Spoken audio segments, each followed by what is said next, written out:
ਦੋਸਤੋ ਇਸ ਵਕਤ ਆਪਾਂ ਦੇਖ ਰਹੇ ਹਾਂ ਕਿ ਸਾਰੇ ਭਾਰਤ ਵਿੱਚ ਕਿਸਾਨ ਵਿਰੋਧੀ ਕਾਨੂੰਨਾਂ ਦਾ ਬਹੁਤ ਵੱਡੇ ਪੱਧਰ ਤੇ ਵਿਰੋਧ ਹੋ ਰਿਹਾ ਔਰ ਹਰ ਵਰਗ ਦੇ ਲੋਕ ਵਿਰੋਧ ਕਰ ਰਹੇ ਨੇ ਔਰ ਸਾਰੀਆਂ ਪੋਲੀਟੀਕਲ ਪਾਰਟੀਆਂ ਵਿਰੋਧ ਕਰ ਰਹੀਆਂ ਨੇ ਔਰ ਖਾਸ ਤੌਰ ਤੇ ਮੈਂ ਜੇ ਜ਼ਿਕਰ ਕਰਾਂ ਕਿਸਾਨਾਂ ਨੇ ਤਾਂ ਵਿਰੋਧ ਕਰਨਾ ਸੀਗਾ, ਈਵਨ ਆਰਟਿਸਟ ਲੋਕ, ਸਿੰਗਰ ਲੋਕ, ਜਿਹੜੇ ਮਜ਼ਦੂਰ ਗਰੀਬ ਲੋਕ ਨੇ, ਆੜਤੀਏ ਨੇ, ਉਹ ਸਾਰੇ ਇਸ ਵਕਤ ਸੜਕਾਂ ਤੇ ਉਤਰੇ ਹੋਏ ਨੇ, ਵਿਰੋਧ ਕਰ ਰਹੇ ਨੇ। ਦੁਖਦਾਈ ਗੱਲ ਹੈ ਕਿ ਇੱਕ ਆਦਮੀ ਜਿਸ ਨੂੰ ਪੰਜਾਬੀਆਂ ਨੇ ਬਹੁਤ ਮਾਣ ਦਿੱਤਾ ਔਰ ਉਸ ਨੂੰ ਬਹੁਤ ਵੱਡੇ ਪੱਧਰ ਦੇ ਉੱਤੇ 2014 ਚ 4 ਲੋਕ ਸਭਾ ਦੀ ਸੀਟਾਂ ਜਿਤਾਈਆਂ, ਅਰਵਿੰਦ ਕੇਜਰੀਵਾਲ, ਉਹ ਮੋਦੀ ਸਾਹਿਬ ਵੱਲੋਂ ਕਾਲੇ ਕਾਨੂੰਨ ਜਿਹੜੇ ਬਣਾਏ ਗਏ ਕਿਸਾਨ ਵਿਰੋਧੀ, ਉਹਨਾਂ ਤੇ ਮੂਕ ਦਰਸ਼ਕ ਬਣ ਕੇ ਬੈਠੇ ਨੇ, ਚੁੱਪਧਾਰੀ ਬੈਠੇ ਨੇ। ਮਾੜਾ ਮੋਟਾ ਕੋਈ ਟਵੀਟ ਕਰ ਦੇਣਾ, ਬਿਆਨ ਦੇਣਾ, ਉਹ ਕਾਫੀ ਵਿਰੋਧ ਨਹੀਂ ਹੁੰਦਾ। ਉਹ ਦਿੱਲੀ 'ਚ ਬੈਠੇ ਨੇ। ਫਰਜ਼ ਕਰੋ ਜਿੱਦਾਂ ਕਿਸਾਨ ਬੈਠੇ ਨੇ ਪਟੜੀਆਂ ਤੇ, ਸੜਕਾਂ ਤੇ, ਅਗਰ ਅਰਵਿੰਦ ਕੇਜਰੀਵਾਲ ਇੱਕ ਦਿਨ ਜੰਤਰ ਮੰਤਰ ਤੇ ਉੱਥੇ ਜਾ ਕੇ ਜਾਂ 2-4 ਦਿਨ ਦਾ ਉੱਥੇ ਇੱਕ ਧਰਨਾ ਦਿੰਦੇ, ਸਾਰਾ ਨੈਸ਼ਨਲ ਮੀਡੀਆ ਉੱਥੇ ਜਾਣਾ ਸੀ। ਬੀਜੇਪੀ ਦੇ ਉੱਤੇ ਲਾਜ਼ਮੀ ਬਹੁਤ ਪ੍ਰੈਸ਼ਰ ਪੈਣਾ ਸੀ, ਲੇਕਿਨ ਉਹਨਾਂ ਨੇ ਇਸ ਰਾਹ ਨੂੰ ਚੁਣਿਆ ਨਹੀਂਗਾ। ਉਹ ਕਿਉਂ ਨਹੀਂ ਚੁਣਿਆ, ਉਹ ਮੈਂ ਸਮਝਦਾ ਕਿ ਉਹਨਾਂ ਨੂੰ ਆਪ ਇਸ ਦੀ ਦੱਸਣਾ ਚਾਹੀਦਾ ਕਿ ਉਹਨਾਂ ਨੇ ਕਿਉਂ ਪੰਜਾਬ ਦੇ ਲੋਕਾਂ ਨੂੰ ਔਰ ਖਾਸ ਤੌਰ ਤੇ ਸਿੱਖਾਂ ਨੂੰ, ਕਿਉਂਕਿ ਜਿਹੜੀਆਂ ਘੱਟ ਗਿਣਤੀਆਂ ਨੇ ਨਾ ਇਸ ਦੇਸ਼ ਦੇ ਵਿੱਚ, ਉਹਨਾਂ ਨੂੰ ਚੰਗੇ ਆਗੂਆਂ ਤੋਂ ਉਮੀਦ ਹੁੰਦੀ ਆ ਕਿ ਇਹ ਜਿਹੜੇ ਆਗੂ ਨੇ ਇਹ ਸਾਡੀ ਹਿਫਾਜ਼ਤ ਕਰਨਗੇ, ਲੇਕਿਨ ਉਹਨਾਂ ਨੇ ਇਸ ਸਾਰੇ ਕਾਲੇ ਕਾਨੂੰਨਾਂ ਨੂੰ ਲੈ ਕੇ ਕਿਸੇ ਤਰ੍ਹਾਂ ਦਾ ਜ਼ਮੀਨ ਪੱਧਰ ਦੇ ਉੱਤੇ ਕੋਈ ਡਟਵਾਂ ਵਿਰੋਧ ਨਹੀਂ ਕੀਤਾ। ਔਰ ਮੈਂ ਜਦੋਂ ਥੋੜਾ ਜਿਹਾ ਧਿਆਨ ਨਾਲ ਪਿੱਛੇ ਝਾਤ ਮਾਰਦਾ ਪਿਛਲੇ ਕੁਝ ਸਮੇਂ ਤੋਂ, ਤਾਂ ਉਹਨਾਂ ਦੇ ਜਿਹੜੇ ਟੇਵਰ ਨੇ ਉਹ ਬਦਲੇ ਹੋਏ ਨੇ। ਐਂ ਲੱਗਦਾ ਜਿੱਦਾਂ ਉਹ ਮੋਦੀ ਦੇ ਨਾਲ ਜਾਂ ਤਾਂ ਅੰਦਰੋਂ ਸੁਲਾਹਕੁੰਨ ਨੇ ਤੇ ਜਾਂ ਉਹਨਾਂ ਤੋਂ ਡਰਦੇ ਨੇ। ਪਿੱਛੇ ਤੁਸੀਂ ਦੇਖਿਆ ਕਿ ਸ਼ਹੀਨ ਬਾਗ ਦਾ ਮੋਰਚਾ ਲੱਗਿਆ ਦਿੱਲੀ ਦੇ ਵਿੱਚ, ਸਾਰੇ ਵਰਗਾਂ ਦੇ ਲੋਕਾਂ ਨੇ ਉੱਥੇ ਸ਼ਮੂਲੀਅਤ ਕੀਤੀ, ਹਰ ਕਿਸਮ ਦੇ ਹਿਊਮਨ ਰਾਈਟ ਐਕਟਿਵਿਸਟ ਨੇ ਔਰ ਜਿਹੜੇ ਇਨਸਾਫ ਪਸੰਦ ਲੋਕ ਸੀਗੇ ਉੱਥੇ ਸਾਰੇ ਪਹੁੰਚੇ, ਲੇਕਿਨ ਅਰਵਿੰਦ ਕੇਜਰੀਵਾਲ ਨੇ ਉੱਥੇ ਵੀ ਜਾ ਕੇ ਉਹਨਾਂ ਦੀ ਸਪੋਰਟ ਨਹੀਂ ਕੀਤੀ। ਔਰ ਸ਼ਹੀਨ ਬਾਗ ਦੇ ਮੋਰਚੇ ਤੋਂ ਬਾਅਦ ਚੋਣਾਂ ਦੇ ਵਿੱਚ ਬਹੁਤ ਵੱਡੇ ਪੱਧਰ ਤੇ ਦਿੱਲੀ 'ਚ ਦੰਗੇ ਕੀਤੇ ਗਏ। ਬੀਜੇਪੀ ਦੇ ਵਰਕਰਾਂ ਨੇ, ਆਰਐਸਐਸ ਦੇ ਬੰਦਿਆਂ ਨੇ ਮਿੱਥ ਕੇ ਇੱਕ ਫਿਰਕੇ ਨੂੰ, ਮੁਸਲਮਾਨ ਭਾਈਚਾਰੇ ਨੂੰ ਟਾਰਗੇਟ ਕਰਕੇ ਔਰ ਉਹਨਾਂ ਲੋਕਾਂ ਨੂੰ ਮਾਰਿਆ। ਅਰਵਿੰਦ ਕੇਜਰੀਵਾਲ ਦਿੱਲੀ ਦੇ ਚੀਫ ਮਿਨਿਸਟਰ ਸੀਗੇ, ਮੰਨ ਲਿਆ ਕਿ ਉਹਨਾਂ ਦੇ ਕੋਲ ਪੁਲਿਸ ਨਹੀਂ, ਲੇਕਿਨ ਉਹਨਾਂ ਕੋਲ 55-60 ਐਮਐਲਏ ਸੀਗੇ। ਅਗਰ ਉਹ ਬਤੌਰ ਇਨਸਾਨ ਹੀ ਆਣ ਕੇ ਸੜਕਾਂ ਤੇ ਨਿਕਲ ਕੇ ਤੇ ਉਹਨਾਂ ਲੋਕਾਂ ਨੂੰ ਬਚਾਉਣ ਦੀ ਕੋਸ਼ਿਸ਼ ਕਰਦੇ, ਤਾਂ ਮੈਂ ਫਿਰ ਕਹਿਣਾ ਚਾਹੁੰਦਾ ਕਿ ਉਹ ਦੰਗੇ ਨਹੀਂ ਸੀ ਹੋਣੇ, ਲੇਕਿਨ ਇਹਨਾਂ ਨੇ ਉਸ ਦੇ ਉੱਤੇ ਵੀ ਬਿਲਕੁਲ ਕੋਈ ਠੋਸ ਕਾਰਵਾਈ ਨਹੀਂ ਕੀਤੀ। ਇਸੇ ਤਰ੍ਹਾਂ ਹੀ ਯੂਆਪਾ ਦਾ ਕਾਲਾ ਕਾਨੂੰਨ ਬਣਾਇਆ ਗਿਆ ਬੀਜੇਪੀ ਵੱਲੋਂ, ਔਰ ਯੂਆਪਾ ਇਕੱਲਾ ਪੰਜਾਬ 'ਚ ਦੁਰਉਪਯੋਗ ਨਹੀਂ ਕੀਤਾ ਗਿਆ, ਸਾਰੇ ਦੇਸ਼ ਦੇ ਵਿੱਚ ਬੀਜੇਪੀ ਨੇ ਚੁਣ ਕੇ ਜਿਹੜੇ ਉਹਨਾਂ ਦੇ ਸਿਆਸੀ ਵਿਰੋਧੀ ਸੀਗੇ ਜਾਂ ਜਿਹੜੇ ਲੋਕ ਕੋਈ ਅੱਛਾ ਕੰਮ ਕਰਦੇ ਸੀ, ਹਿਊਮਨ ਰਾਈਟਸ ਦੀ, ਮਨੁੱਖੀ ਅਧਿਕਾਰਾਂ ਦੀ ਲੜਾਈ ਲੜਦੇ ਸੀਗੇ, ਉਹਨਾਂ ਦੇ ਉੱਤੇ ਪਰਚੇ ਕਰਕੇ ਤੇ ਯੂਆਪਾ ਵਿੱਚ ਚੱਕ ਕੇ ਅੰਦਰ ਦੇ ਦਿੱਤੇ। ਉਹਨਾਂ 'ਚ ਵਿਸ਼ੇਸ਼ ਤੌਰ ਤੇ ਜ਼ਿਕਰ ਆਉਂਦਾ ਵਾ ਅੰਬੇਦਕਰ ਸਾਹਿਬ ਦੇ ਪੋਤੇ ਦਾ, ਅਨਿਲ ਤਿਲ ਤੁੰਬੜੇ ਦਾ। ਮਹਾਰਾਸ਼ਟਰ ਵਿੱਚ ਉਹ ਟ੍ਰਾਈਬਲ ਏਰੀਆਜ਼ ਤੇ ਦਲਿਤਾਂ ਲਈ ਕੰਮ ਕਰਦੇ ਸੀਗੇ, ਉਹਨੂੰ ਯੂਆਪਾ 'ਚ ਫੜਿਆ ਗਿਆ। ਅਰਵਿੰਦ ਕੇਜਰੀਵਾਲ ਨੇ ਉਹਨੂੰ ਕੰਡੈਮ ਨਹੀਂ ਕੀਤਾ।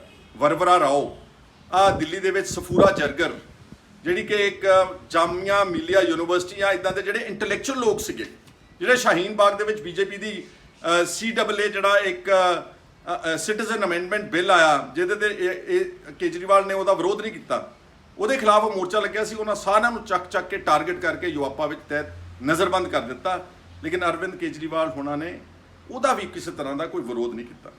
ਇੱਥੇ ਬਸ ਨਹੀਂ, ਜਿਹੜਾ ਦਿੱਲੀ ਦਾ ਘੱਟ ਗਿਣਤੀ ਵਰਗ ਸੀ, ਚਾਹੇ ਉਹ ਮੁਸਲਮਾਨ ਸੀ, ਚਾਹੇ ਉਹ ਦਲਿਤ ਸੀ, ਚਾਹੇ ਉਹ ਈਸਾਈ ਸੀ, ਉਹਨਾਂ ਨੇ ਰਿਪੀਟਡਲੀ ਅਰਵਿੰਦ ਕੇਜਰੀਵਾਲ ਨੂੰ ਬਹੁਤ ਸਪੋਰਟ ਕੀਤੀ, ਜਿੱਦਾਂ ਸਿੱਖਾਂ ਨੇ ਪੰਜਾਬ ਦੇ ਵਿੱਚ ਕੀਤੀ ਸੀ। ਲੇਕਿਨ ਜਦੋਂ ਜੰਮੂ ਕਸ਼ਮੀਰ ਦੇ 2 ਟੋਟੇ ਕੀਤੇ ਗਏ ਬੀਜੇਪੀ ਵੱਲੋਂ, ਉਦੋਂ ਅਰਵਿੰਦ ਕੇਜਰੀਵਾਲ ਨੇ ਉਹਨਾਂ ਦੀ ਮਦਦ ਕੀਤੀ। ਆਪ ਕਹਿੰਦੇ ਸੀਗੇ ਕਿ ਦਿੱਲੀ ਯੂਟੀ ਨਹੀਂ ਹੋਣੀ ਚਾਹੀਦੀ, ਇੱਕ ਪੂਰਾ ਇਸ ਨੂੰ ਮੁਕੰਮਲ ਸੂਬੇ ਦਾ ਦਰਜਾ ਮਿਲਣਾ ਚਾਹੀਦਾ ਵਾ।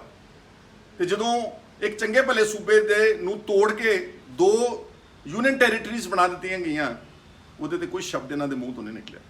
ਇਸ ਕਰਕੇ ਮੈਂ ਸਿਰਫ ਇਸ ਕਰਕੇ ਨਹੀਂ ਕਿ ਮੈਂ ਉਹਨਾਂ ਦੇ ਖਿਲਾਫ ਆ ਜਾਂ ਕਿ ਉਹਨਾਂ ਨੇ ਸਾਡੇ ਨਾਲ ਦੁਰਵਿਵਹਾਰ ਕੀਤਾ, ਪਰ ਮੈਂ ਸਿਰਫ ਜਿਹੜੇ ਪਿਛਲੇ ਕੁਝ ਇਨਸੀਡੈਂਟਸ ਨੇ ਰੀਸੈਂਟ, ਜੋ ਉਹਨਾਂ ਦਾ ਇੱਕ ਕਿਰਦਾਰ ਲੈ ਕੇ ਮੂਹਰੇ ਆਉਂਦਾ ਵਾ ਕਿ ਜਦੋਂ ਵੀ ਕਿਤੇ ਬੀਜੇਪੀ ਕੋਈ ਜ਼ਿਆਦਤੀ ਕਰਦੀ ਹੈ ਇਸ ਦੇਸ਼ ਦੇ ਲੋਕਾਂ ਦੇ ਨਾਲ, ਤੇ ਅਰਵਿੰਦ ਕੇਜਰੀਵਾਲ ਚੁੱਪ ਰਹਿੰਦੇ ਨੇ। ਇਸ ਕਰਕੇ ਇਹਦਾ ਤਾਂ ਹੁਣ ਕਲੈਰੀਫਿਕੇਸ਼ਨ ਤੇ ਜਵਾਬ ਉਹਨਾਂ ਦਾ ਦੇਣਾ ਬਣਦਾ, ਨਹੀਂ ਦੇਣਾ ਉਹਨਾਂ ਦੀ ਮਰਜ਼ੀ ਆ।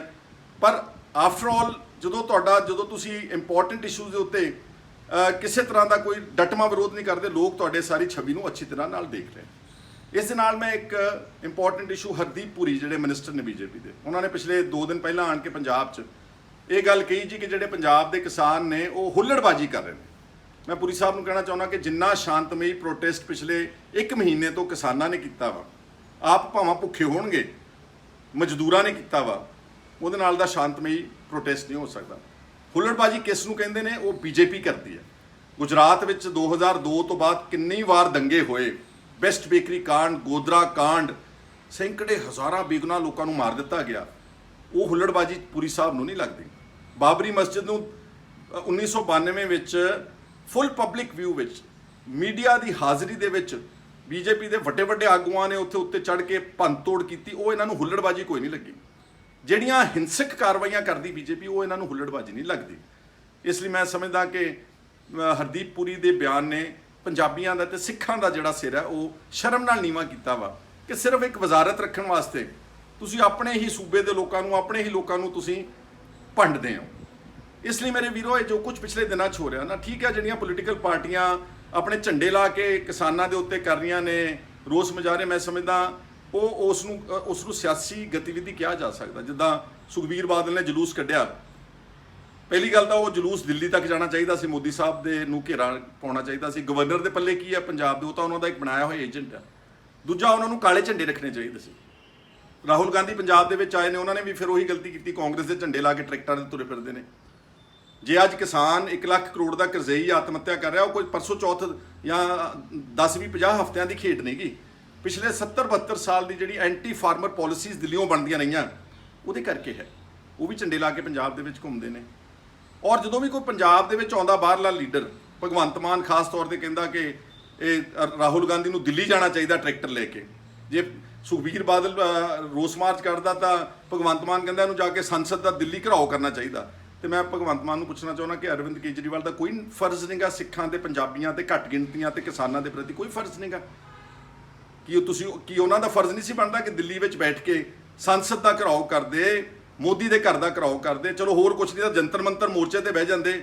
ਇਹ ਵੀ ਨਹੀਂ ਹੋ ਕਰ ਸਕੇ। ਸੋ ਆ ਅੱਜ ਦੀ ਡੇਟ ਵਿੱਚ ਕਿਸ ਤਰ੍ਹਾਂ ਵੱਖ-ਵੱਖ ਆਗੂ ਆਪਣਾ ਵੱਖ-ਵੱਖ ਕਿਰਦਾਰ ਨਿਭਾ ਰਹੇ ਨੇ, ਉਹ ਮੈਂ ਤੁਹਾਡੇ ਸਨਮੁਖ ਰੱਖਣਾ ਸੀਗਾ। ਕੁਝ ਲੋਕਾਂ ਨੂੰ ਬਹੁਤ ਬੁਰਾ ਲੱਗੇਗਾ ਕਿਉਂਕਿ ਕੁਝ ਲੋਕ ਅੱਖਾਂ ਬੰਦ ਕਰਕੇ ਵਿਦਆਊਟ ਐਨੀ ਲੌਜਿਕ ਅੰਨੇ ਹੋ ਕੇ ਇੱਕ ਬੰਦੇ ਦੀ ਸਪੋਰਟ ਤੇ ਲੱਗੇ ਹੋਏ ਨੇ। ਮੈਨੂੰ ਕੋਈ ਇਤਰਾਜ਼ ਨਹੀਂ, ਲੱਗੇ ਰਹੋ। ਪਰ ਜੋ ਅਸੀਂ ਕਹਿਣਾ ਵਾ ਪੱਖ, ਜੋ ਸੱਚਾਈ ਆ, ਉਸ ਤੋਂ ਸਾਡਾ ਜਿਹੜਾ ਹੈ ਆਵਾਜ਼ ਉਹ ਰੋਕੀ ਤੇ ਬੰਦ ਨਹੀਂ ਕੀਤੀ ਜਾ ਸਕਦੀ। ਜਿਹੜਾ ਕਿਸਾਨਾਂ ਦੇ ਇਹ ਸਾਰੇ ਸੰਘਰਸ਼ ਵਿੱਚ ਇੱਕ ਮੂਕ ਦਰਸ਼ਕ ਤੇ ਚੁੱਪੀ ਧਾਰੀ ਹੈ ਕੇਜਰੀਵਾਲ ਨੂੰ, ਇਹਦਾ ਜਵਾਬ ਤਾਂ ਕਿਸਾਨ ਤੇ ਪੰਜਾਬੀ ਤੇ ਸਿੱਖ ਤੇ ਘੱਟ ਗਿਣਤੀਆਂ ਅਵਸ਼ ਮੰਗਣੀਆਂ। ਧੰਨਵਾਦ। ਸੁਖਪਾਲ ਸਿੰਘ ਖਹਿਰਾ।